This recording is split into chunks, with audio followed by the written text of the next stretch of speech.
Righteous Rhema here, bringing you your dose of truth for the day, and that is this.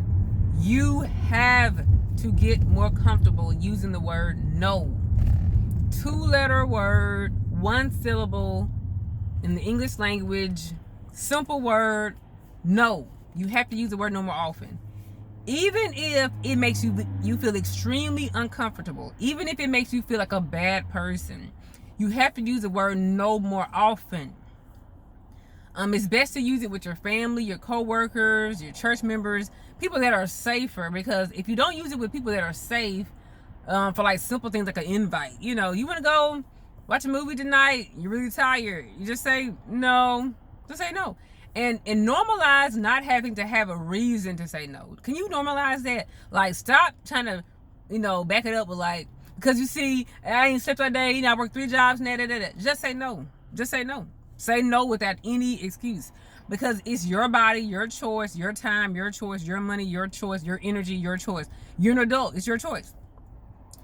Say no more often with these people that you're comfortable with, because there's a group of people that you're going to run into, and I'll tell you their official name later on. There's a group of people in the world. They look like you and me. They talk like you and me for the most part. They sound like you and me. They dress like you and me. They like the same things that we like.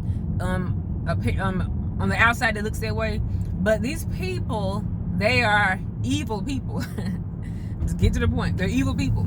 And they only can operate in their evil ways through people who can't say no. That's the secret.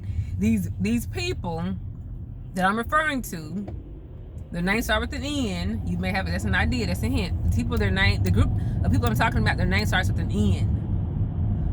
And they are evil, and they can only operate their evil through people who can't say no. So in a world where everyone is saying, no, they can't even move. They're immobilized. They can't even move. But as soon as somebody says yes, they go to that, and they operate, and then they go to somebody else, and they operate. They can only function with people who can't say no. So if you don't say no, you're actually helping their evil cause. The group of people that I'm talking about are called narcissists. Narcissist. And if you've been a victim of narcissistic abuse, such as I have been, you know what these people are like. They look like us, and it's hard because if they had just punched you in the face and stabbed you, you like that. I prefer that, because he's like, no, stay away from this person. But these people, they suck the life out of you. They're so toxic. They suck the life out of you. But it's like they don't do anything really, really, really obvious to make you cut them off. And so that's how they work, to people who can't say no. And so you have to say no, you all, when you feel it. Now, 3 reasons you won't say no. One reason is because, number one, you're afraid that they will cut you off. You see, you're so desperate for a friendship, for a connection, for a relationship, for a friendship, that you will let evil people attach themselves to you and suck the life out of you, suck the money out of you, the time, the energy. And you'll be at the end of the year like, man, I had so many plans for this year, and I ain't got nothing left for this. And I'll give you an example. There was a group that I was an organization I was a part of, and I got out of it. And the one lady, she said, you need to stay, you're just mad you didn't get what you want. And I said, if that's what you want to believe, that's fine. So anyways, fast forward, this time, fast forward to now, she testifies online that she was homeless, without a car, without any money, and I knew that the organization is what took everything from her. I knew it was them. But yeah, when I left, I saved thousands of dollars. Credit score went up. And my credit score was already good, but now it was already excellent. It's even better. I got a car of my dreams, a home of my dreams. I'm so much happier and healthier and better. But she stayed, and I left, and she stayed with a bunch of narcissists, and they sucked the life out of her. And so she was so desperate for connection with people that she stayed. And I went and left it to be alone, and I got better. So the number one reason you won't leave people is because you're afraid that if you leave them, you won't have any friends or any connection with somebody. And you're terribly afraid of being alone, because maybe your parents were not emotionally there for you. Maybe you got abandoned by your friends in K through 12, whatever. So that's why you won't tell them no, because you're afraid if I tell them no, they're going to cut me off. The second reason you won't say the word no, which is such an easy word to say, It's because you're afraid of conflict. You don't like arguing. You don't like yelling. Maybe your parents always argued and fought and you just hate that. So you don't like conflict. You like everything to be at peace and peaceful and everyone get along. But I'm telling you all, that's not life.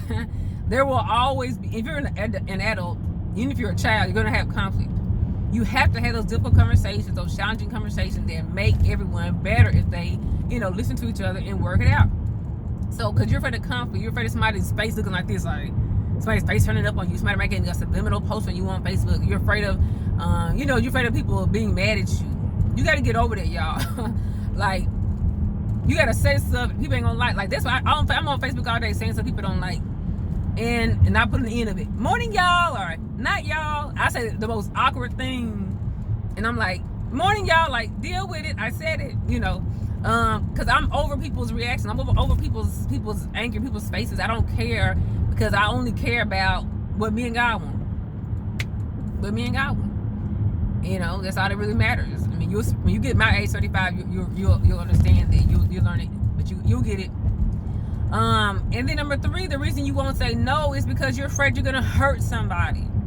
I'm gonna hurt somebody. If I tell her no to her birthday party invite, I'm going to hurt her. You don't know what hurt means. I don't hurt anybody. I don't hurt nobody. And I'm sorry, correction. I do hurt people. I hurt people every single day probably. But I don't ever harm nobody. And I don't care if I hurt anybody as long as I don't harm nobody. Because you can go to a dentist and it hurts every single time. Even a teeth cleaning hurts. It hurts, but they never harm you. A dentist will never harm you. They will only hurt you. But a bag of Oreo cookies, it don't hurt. It feel good, but it's harming your teeth. It's giving you cavities and whatnot. So I don't care if I'm the dentist. I don't care who I hurt if I don't harm you. And when I do hurt people, I'm always helping them. Because one thing about me, I ain't gonna kill nothing. And ain't gonna let nothing die. And ain't gonna harm nothing. I'll harm a bug. I will never harm a dog, a cat, a human being. I will hurt people, but I will never harm anybody.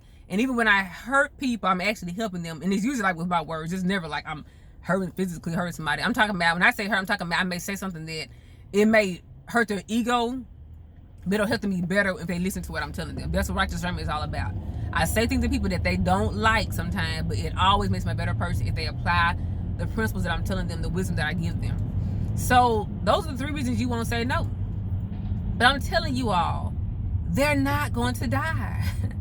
If you tell them no, they will live. See, the 3rd one, you think that if you tell them no, it's going to hurt them. It's going to hurt them. I'm telling you right now, it is going to hurt them because they're narcissists. And their egos are very fragile. And they don't like being told no. But they won't die. How did someone die or get harmed because you said you wouldn't go to their birthday party? Tell me how they died.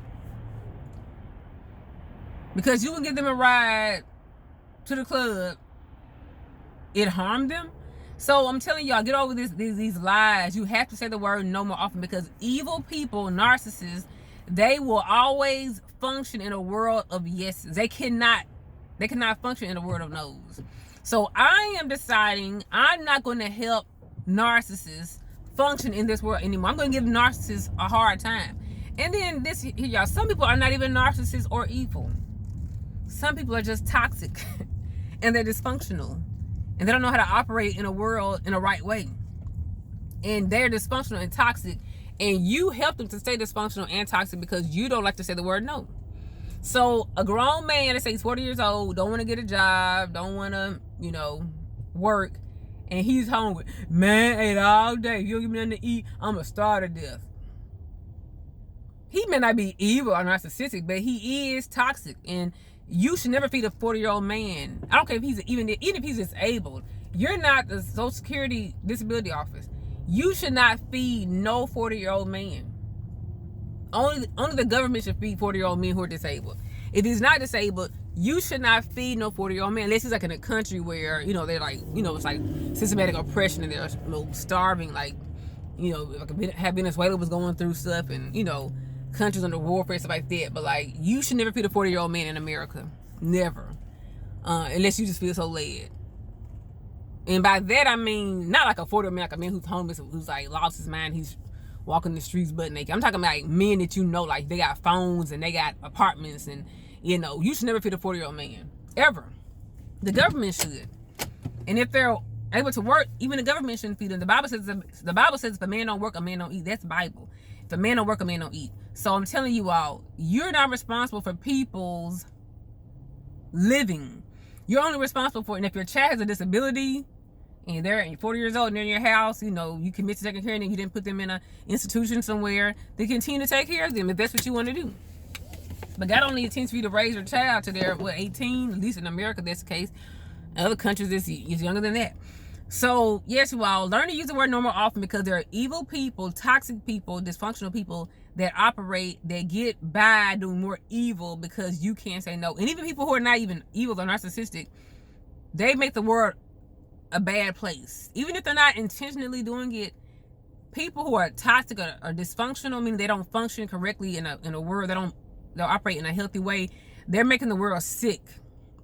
And you don't want to help the world get any sicker. The world don't need no more sickness. You know, the cure for the world is not presidents, it's healthy relationships 101, healthy relationships with people 101. That's what's gonna make the world a better place. Not a white man in the White House, believe it or not. So thank you guys for watching. Please remember, you all, say no. Even if you want to say yes, just practice saying no. Just practice saying no, and no excuses. Just say no. Just say no. Thank you guys for watching. Please share and subscribe to Righteous Rhema. Bye-bye.